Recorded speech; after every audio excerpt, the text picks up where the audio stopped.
Hi, everyone, and welcome. Innovation in our industry has really been getting a voice.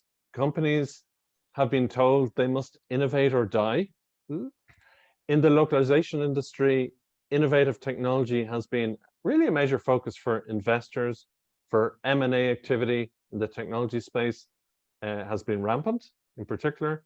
And building or buying innovation has been a way for companies to differentiate for many of us in the industry, and we've seen that in particular in the last 5 years.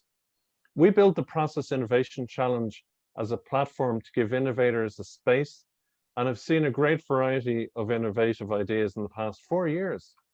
By the way, you can check out the final of pick number 10 in a few hours' time. Maybe we'll see you there, and good luck to all innovators in the final. So let's talk about innovation. How should we look at innovation in our industry in 2021? In the next 45 minutes, we're going to speak to this amazing group of industry experts and get their take on the current state of innovation in the industry. And we'll ask the question, does the black box talk? What does that mean? Well, hopefully you'll find out. I'm joined by Wojciech Froelich, VP of Solutions Engineering at Argus, Idi Sahai, who builds international product at Chegg Inc., Heather Shoemaker, who's founder and CEO at Language.io, and Giulia Tarditi, a PhD student at University of Surrey in the UK, a global CX champion and a previous winner of the Process Innovation Challenge, way back in 2019, when we could all go to events. Remember them, those days? Well, welcome panelists. Great to have you here. Hello, everybody. Thanks, Dave. Thank you. Hey, let's start with the why not innovate question. So if a localization solution doesn't have what I want, should we take the approach that I can change it and create what I need, and that's perfectly fine? Giulia, what are your thoughts on this? I mean, to me, that's exactly what we should be doing. And the reason is that things are not moving as fast as they should, or in my view, not going necessarily into the right directions. That's what happened to me in 2019. And actually the story started a few years before. I was feeling that there was a disconnect between localization solutions and user experience. And I thought, something needs to be done. If I can't get it out there, I can't get it off the shelf, why not build it myself? And it may not need to go to the extent of building your own tool or solution, but rather finding innovative ways and hacks to use existing tools in a smart way to get what you want. I think the number one question is understand what it is that you want. And in my example, what I wanted was language parity. Right? And when we talk about language parity and the quality between translation and the source, and it's a very debated field, because we end up thinking about quality as in, is it grammatically correct or is it stylistically sound? But the problem is, when you think about user experience, you need to map it to a goal. What do we want the user to do with this thing? And to me, it was making sure that the translation provides as good an experience as the source, which means the same ratio of people can complete the task, or an even greater ratio of people can complete the task. And so, and in my case, ultimately, if you think about when you're using a translated app, I specialize in apps and websites, and you don't really pay for the privilege of using it translated. Like think about Facebook or a subscription service like Netflix. I don't pay a premium to use it in Italian. So the return on investment for the company who does spend energy and time localizing it needs to come from a place of this ultimately is going to translate in better business outcomes and a better user experience.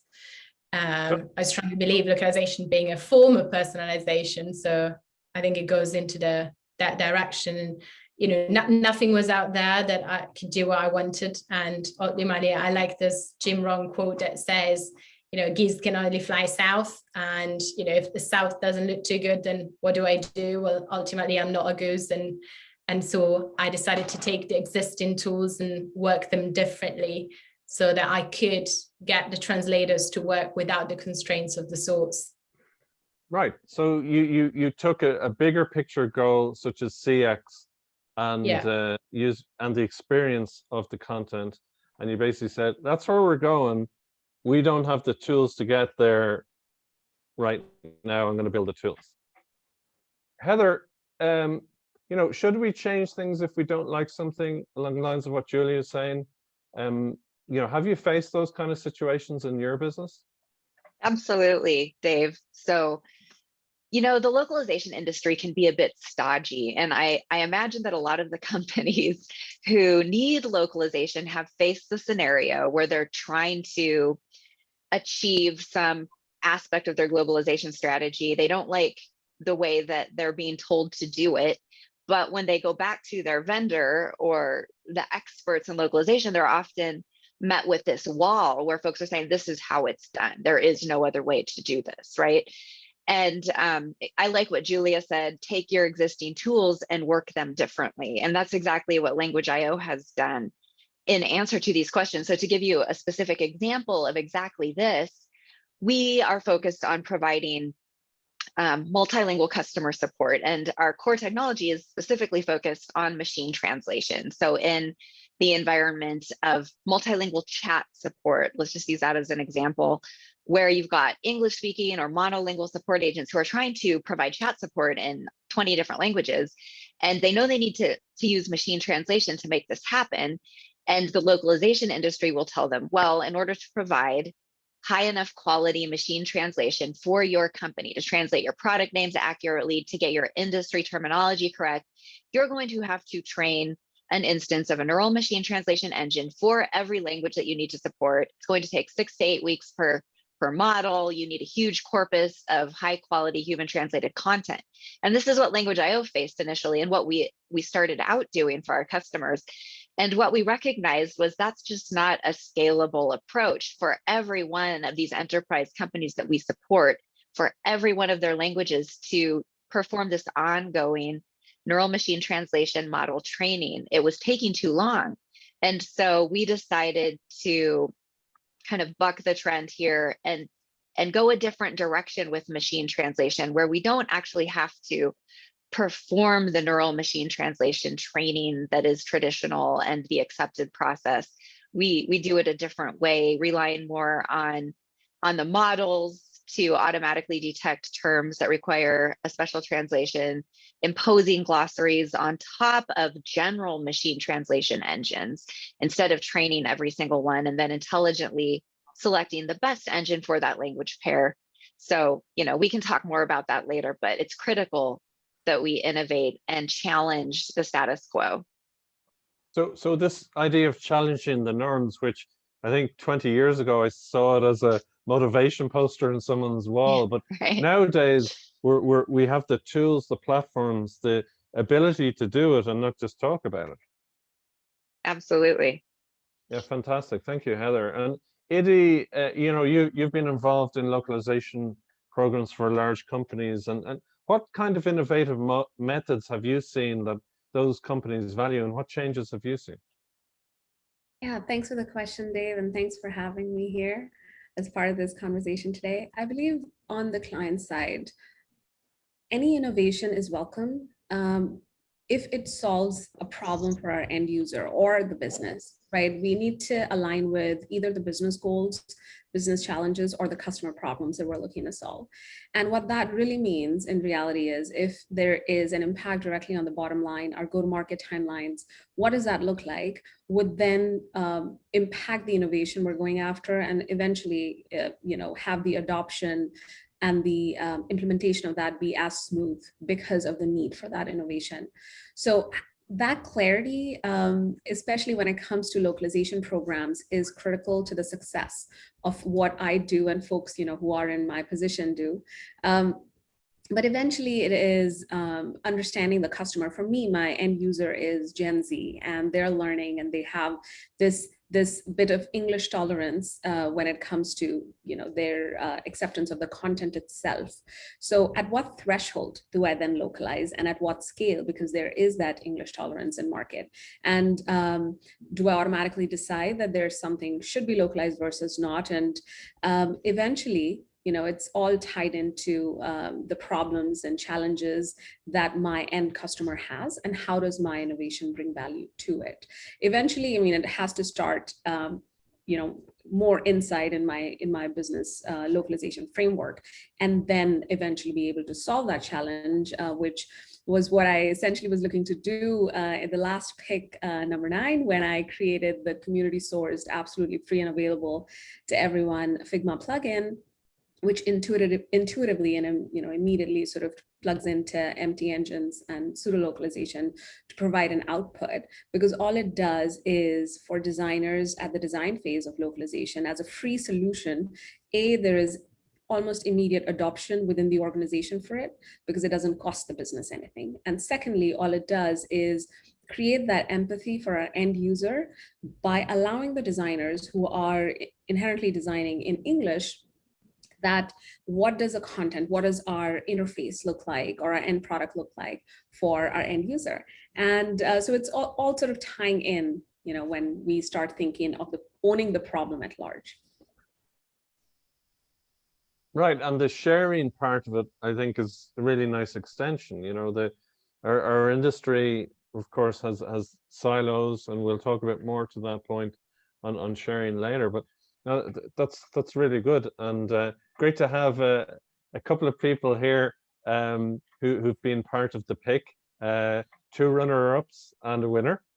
Wojciech, we've got to get you into the pick Next year. next year. Excellent. Yeah. So Wojciech, you've been managing technology responsibilities at Argus for a number of years, and and you've seen the development and proliferation of AI technologies.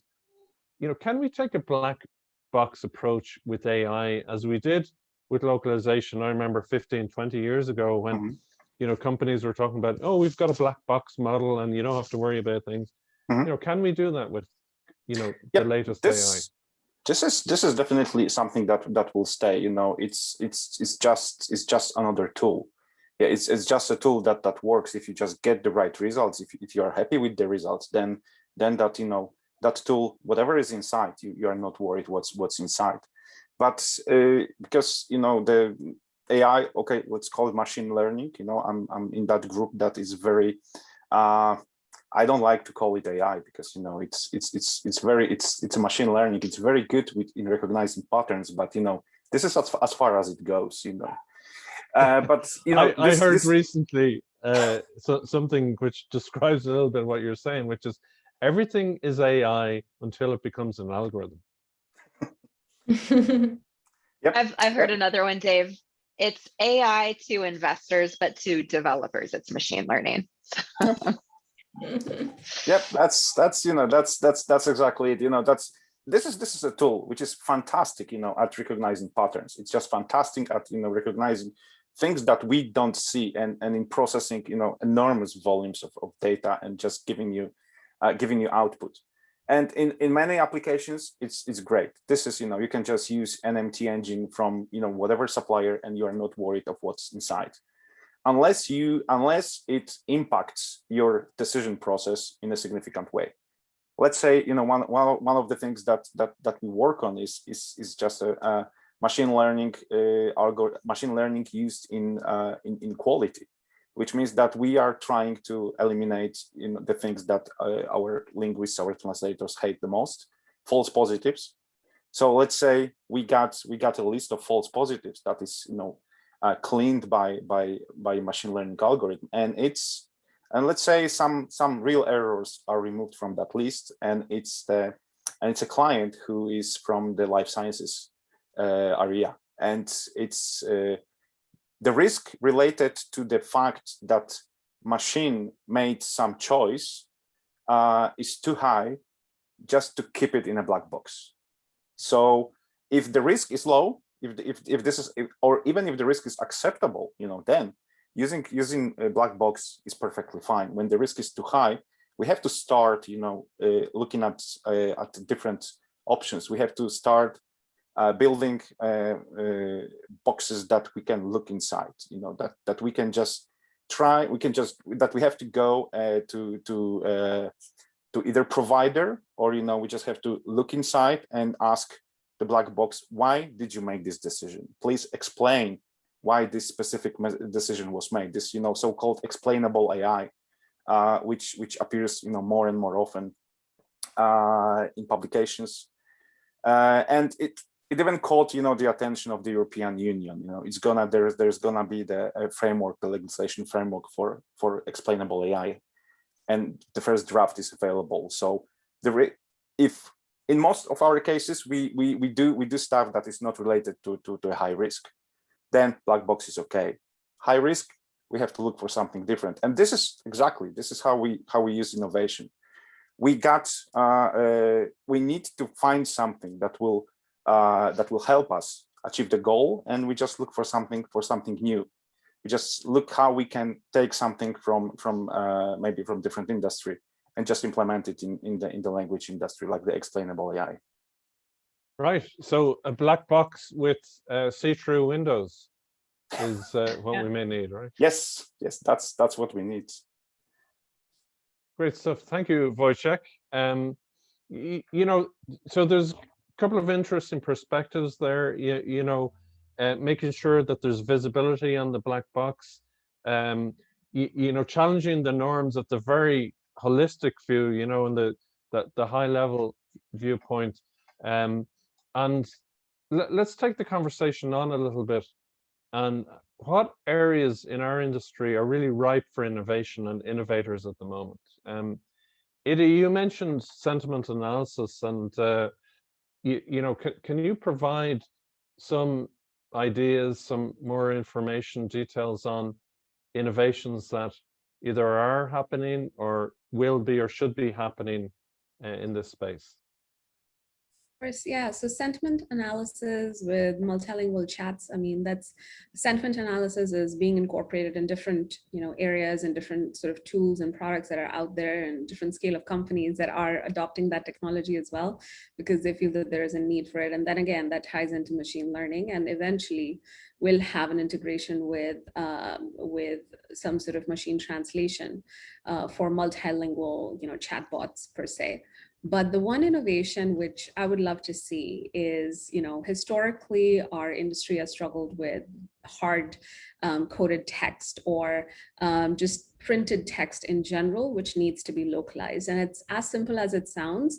I've been on the vendor side of things, and even there it is, a very tedious, time-consuming process on how do you take this document, which is perhaps an image or text even. How do you localize that? And it painstakingly, folks who are involved in that workflow, DTP process is involved, and then several iterations of QA after that to make sure that that output is accurate to the original printed version of the document, or something that's not or something that has that possibility to incur any error along the way, since so many folks are involved in that process. But what I would love to see is some sort of an OCR integration with MT that can solve for that problem, because that is a challenge all businesses have, be it documentation when it comes to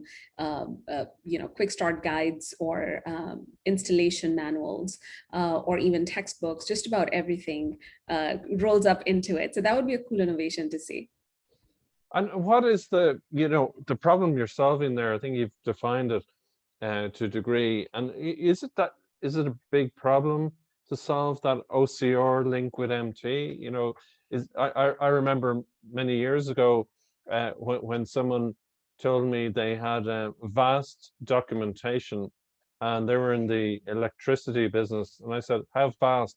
They said, we have a storeroom which is about 30 square meters high, full of documents and pages. That's how vast. I said, that sounds like a lot of documentation. So well, what you know, how big is that problem nowadays? I mean, it still exists, right? Just about a couple of years ago, when I was, a few years ago, longer than a couple, I was on the vendor side, and I had a very high-performing client that I was managing, which was industrial automation leader, and they have these books and guides and drawings and all that sort of cumbersome stuff which comes through, but it requires that DTP prep and that DTP involvement, and adds to the timeline, right? So the innovation is not just solving a lot of challenges for us as localizers, but at the same time, it is solving for the end user as well, which eventually all ties in together, right? Like it's faster go to market, faster launch time for the customer. And then internally, it just makes my life easy, be it on the vendor side or the client side, right? Cost savings for the client, quick turnaround times for the vendor. So it all sorts of solves that bigger narrative of a problem that we face in the industry. And I don't know how difficult it is, but I don't know if anyone really actively working on it. So I would love to, have a solution there. And yes, there are OCR, readers that you could purchase per language, but there is no integration or out-of-box solution like this existing in the marketplace today. I think it's a great point, and I've often wondered doing the pick whether we're going to see more OCR type innovations. We saw one a couple of years ago called Image Translate, which really shortened down that process of getting images translated that weren't vector based. So they were kind of JPEG images, flat images that didn't have any layers in them, and this basically automated the process, but it was using OCR and MT in the background. Great point. So any innovators out there who don't have anything to be doing at the weekends, work on that problem, right? Yeah, and I'm happy to collaborate and provide my input. I will let them know. I will let them know. Actually, I saw a demo of a solution like that. I was doing OCR, MT, and it was also doing, I think, summarization as well. So that's, I will let these guys know. So next year on pick. And they are outside of the industry. That's really interesting, because that shows that sometimes we are closed, as the industry, and we just have to look outside the usual beaten path, and just have a look at something different. And I found these guys completely accidentally, and it's a great solution. It does exactly what it does. Very fast OCR, MT, using public engines and summarization engine. Well, Wojciech, I think people are going to be reaching out to you at LocWorld wide and asking you who you're talking about. So be prepared on that. Maybe you'll share with us and we can provide some info. The image translate example I mentioned was completely outside the industry as well, and wasn't considering turning up. We got them to jump on a plane from India, and they joined the pick a couple of years ago. So innovation can be already there. We don't know about it, and it's just a communication thing, right?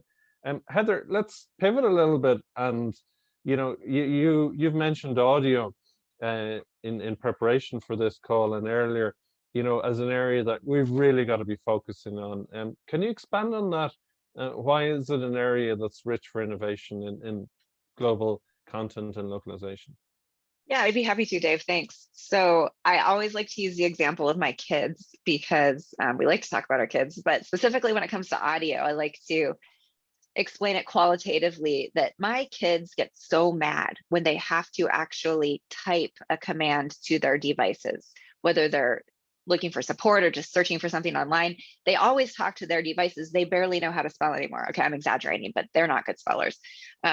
So that's the trend that we're seeing, is people want to talk to their devices. They're sick of typing, and they expect devices to kind of keep up with that demand. And I've got a few statistics.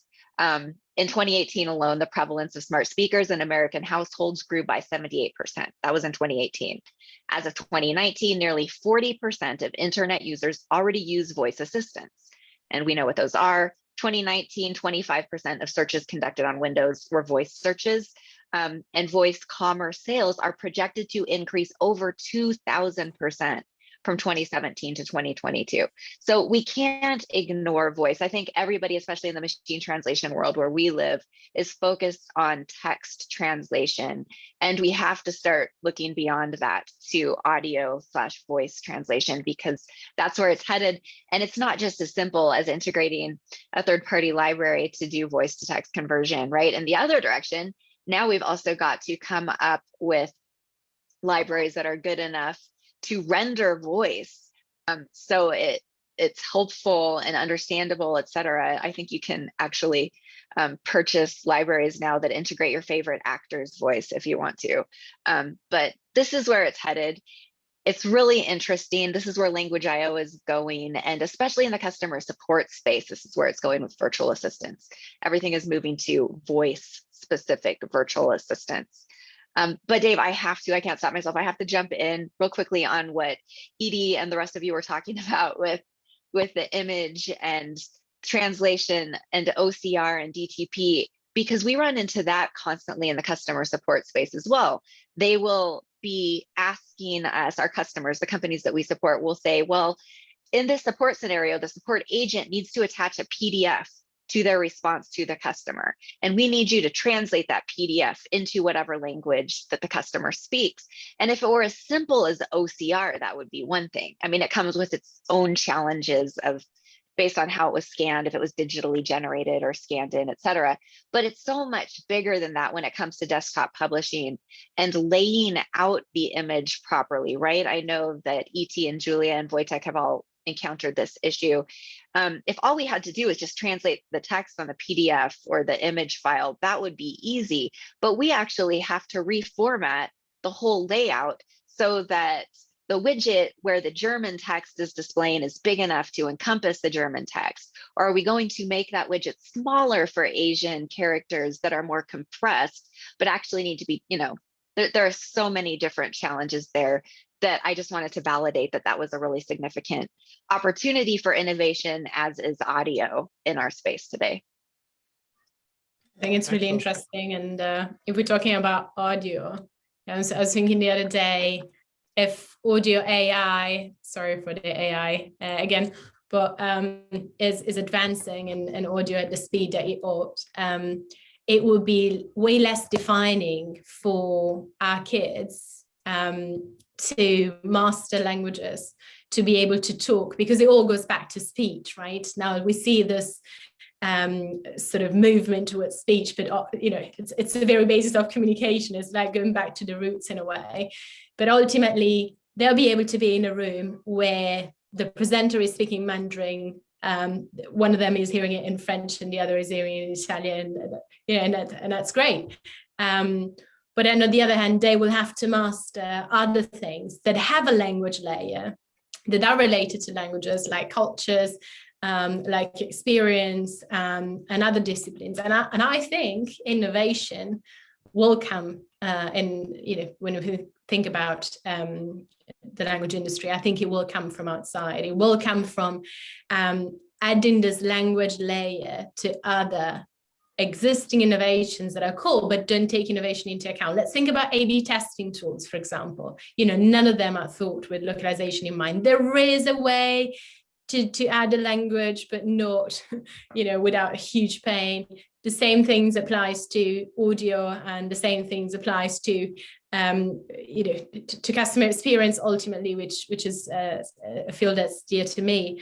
So I think innovation will come from psycholinguistics and UX writing and other things. And ultimately, one thing that I hope innovation will focus on is taking the spotlight away from this obsession about cost per word and speed. And, to me, it goes back to asking ourselves the question, like, what would the users, the customers, the reader miss out on if I don't localize this well, or if I don't localize it at all? Because like Iti was saying, some people have a good tolerance for consuming content in a language other than their own. Some others don't. But ultimately, if we just focus on localizing things cheaply and fastly, we lose sight of the reason why we do it. And I hope innovation will focus on that, because now, you know, the new buzzword is customer experience, and people talk about customer experience, but they don't talk about how it relates to language. You know, in our world that is so globalized, you know, people live in a place and then they work in another, and you know, a language identity has become so fluid. And I think we haven't caught up with that. They can't be disjointed. So ultimately, my wish is that there is a tool, so that as a company or as an international product person like ET, I can monitor closely how customer experience is different for my Lithuanian users than it is for my German users, draw conclusions, quick wins, apply, you know, move on. Nothing like that exists. There isn't, even if you think about the thousands ways or frameworks that have come up to measure user experience, none of them incorporate language. And it's absurd. So the final thing I want to say is, I hope there will be innovation on source. As a localization person, 9 times out of 10, the problem with the translation, with a bad translation, although, you know, we could open a debate on that, is the source. You know, no tools that focus on the source. I think a couple of years ago, I was at a conference and someone was, you know, one of the big technology providers were having this tooling better on better integration and alignment between the source and the translation layer. Well, it was out for 3 months and then away from the market. Nobody was interested in it. I mean, think about that. Nobody was interested in it. Nobody understands or they want to open their eyes to the fact that oftentimes, the problem is with the source. So I'm just waiting for source-focused tools and frameworks to come out. Wow. So another area, that idea of CX comparison, you know, kind of control panel type of scenario I was visualizing as you were speaking.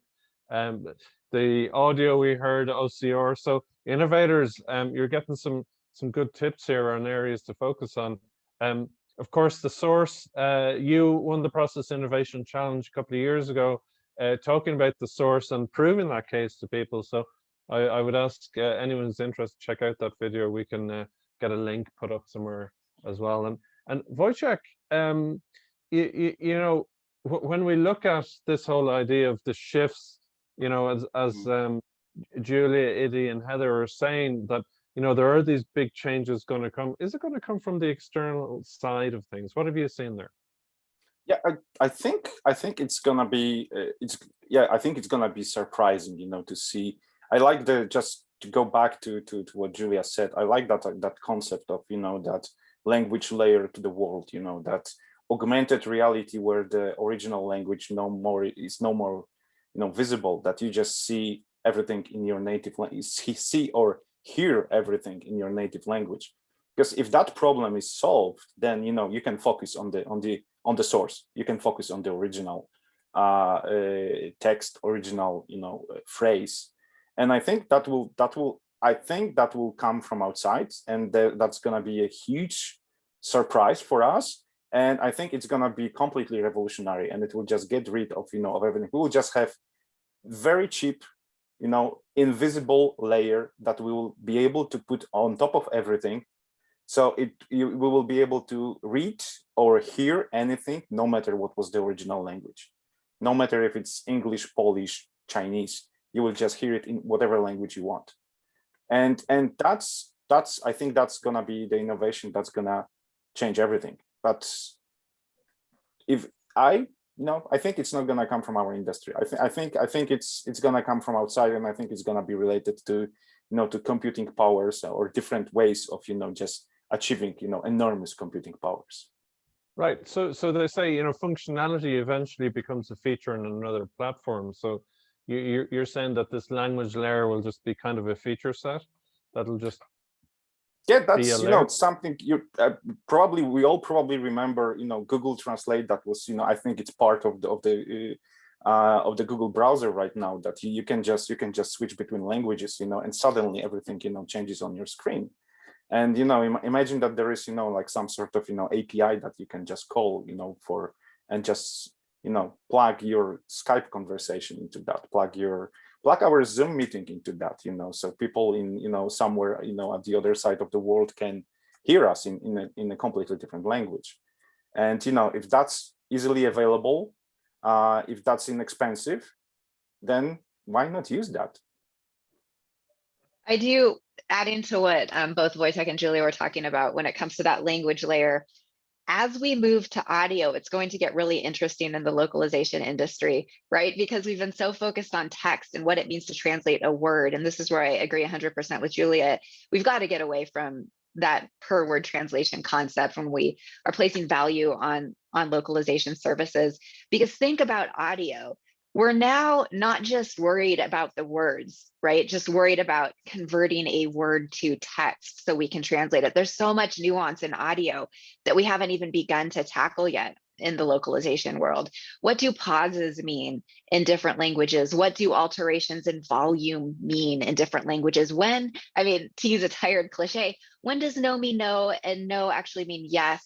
And when are we being sarcastic? I mean, there's so much to think about as we move into the world of audio localization for that language layer. It will be really interesting to see what happens and how quickly it happens.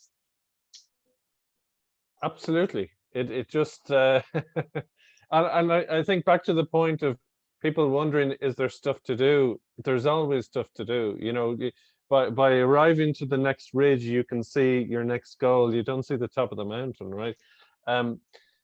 Let's just go into that whole area of CX a little bit. What are we forgetting about that whole area of quality? Has quality already evolved beyond translation quality? As Julia and others were saying earlier, it's down to the experience. You start with the experience. Can we map back to that, Julia? Tell us a bit more about that. To me, it starts with the goal. If when you're in client-side localization and then you interface with so many different areas of the business, you got marketing needs localization, product does, legal does, customer support does.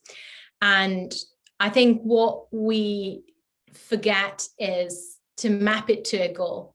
It's not about please translate the support page into 7 languages, but is, I can't do this to a level of quality. And to me, quality here means the adherence to the scope and the ability for this translated version to respond to a customer or company needs. So what should the support page do?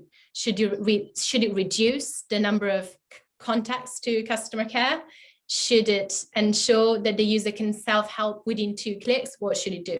If I don't know the goal, I can't judge the quality of a translation. So to me, it's mapped to the target. You have to have a goal. I need to know that goal because localization is an enabler.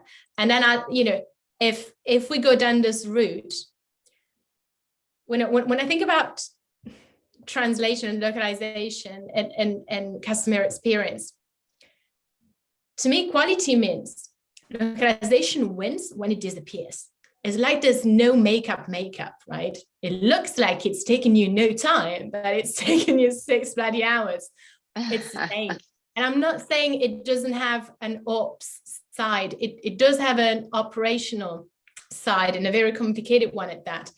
But ultimately, all that effort, it should disappear. The user should be unaware of the fact that they're looking at a translated version. That is the experience. That is when the original experience, the way the designer had it in mind, the way the product manager had it in mind, is untainted by the localization layer or even enhanced by it, right? So localization can be a propeller, an enhancer of the experience, as long as the goals for that experience are clear and shared. I want whatever percent of users to click on this button. So all of my focus is that's what, but for this to happen, we need to move away from this cost per word, the cost per word, or, even how we pay people, how we cost projects. We need to move away from that. Right. So the waiter doesn't exist. You know, the best waiters, right? You don't actually notice them. It's all very subtle, and you're chatting away, and oh, another drop of wine. Thanks very much. I didn't notice that. Been filled. I'll have some of that, right?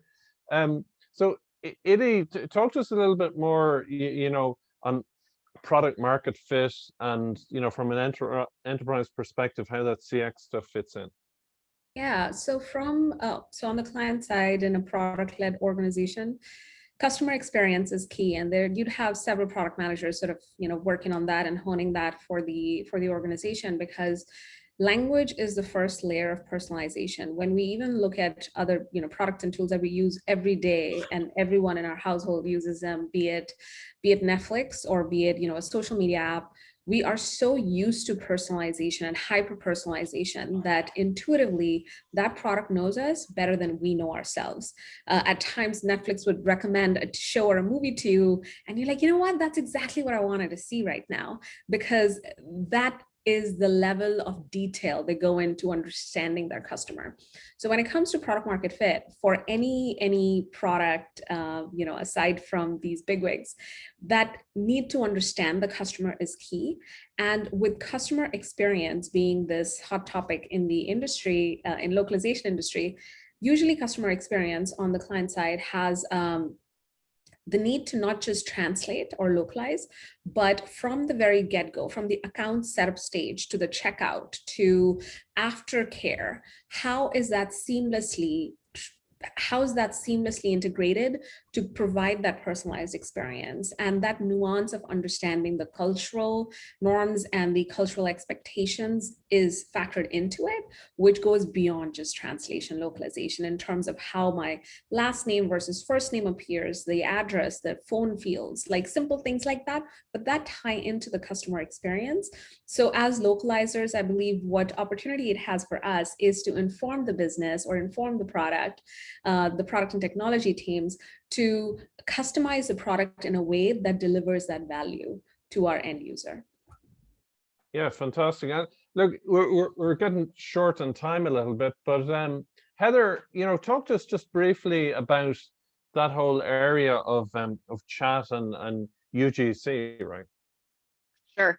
I'll try to do it quickly. So in the world of customer support, when we talk about the customer experience and what the goals are, you just can't not talk about conversational AI, virtual assistants, chatbots, whatever you're going to call them, and trying to create a localized experience that does the same thing and has the same goals as your monolingual original language experience, right? Which is to deflect customers as long as possible, indefinitely, from the human support agent. So when you are localizing a chatbot, for example, you want to make sure that the quality of that chatbot really is answering the questions, if at all possible, without having to send them to a human support agent, just like localizing your knowledge base of content. So I just wanted to touch on that. And I know we're out of time, Dave, so I'll throw it back to you. Dave, you're on mute. Yeah, technology here is too complex for me, clearly, but you know, let's throw it out there to everybody listening. You know, do reach out to our panelists. If you want to follow up on some of these conversations, there's a lot of great knowledge here. We'd love to be able to, you know, disseminate more of it out there, but time is catching up on us. And Wojciech, do you have kind of a parting word on this whole area, on, you know, where innovation should be focused on? Where should people start with this? So definitely solving the problems. You know, this is that's usually, you know, that's the place where all the innovation happens. You know, this is if you have a problem, if you have a specific problem, if you have well-defined problem, I think that's the key here. You know, just to be able to define it correctly, then, you know, then I guess it's half of the answer already. Then, you know, there's so many, you know, different solutions, both in the industry and outside the industry, you know. So just like we had this conversation about OCR, you know, just, you know, you can, if you know what your problem exactly is, you know, what you are looking for, then then you are able to find something, you know, in the industry, outside industry, that is probably going to help you. And if it's not a ready to use solution, you will find a lot of components. And I think that's a completely different conversation about how to connect different components, different platforms, different systems, and just make them work what you expect them, just to do what you expect them to do. So I think just clear definition of of your problem. That's the start, and then just just start looking for for small pieces and just put them together. It sounds like common sense, but I'd have to agree. Go back to the problem, make sure it's worth solving, and start there. And that's advice we give to our peak innovators.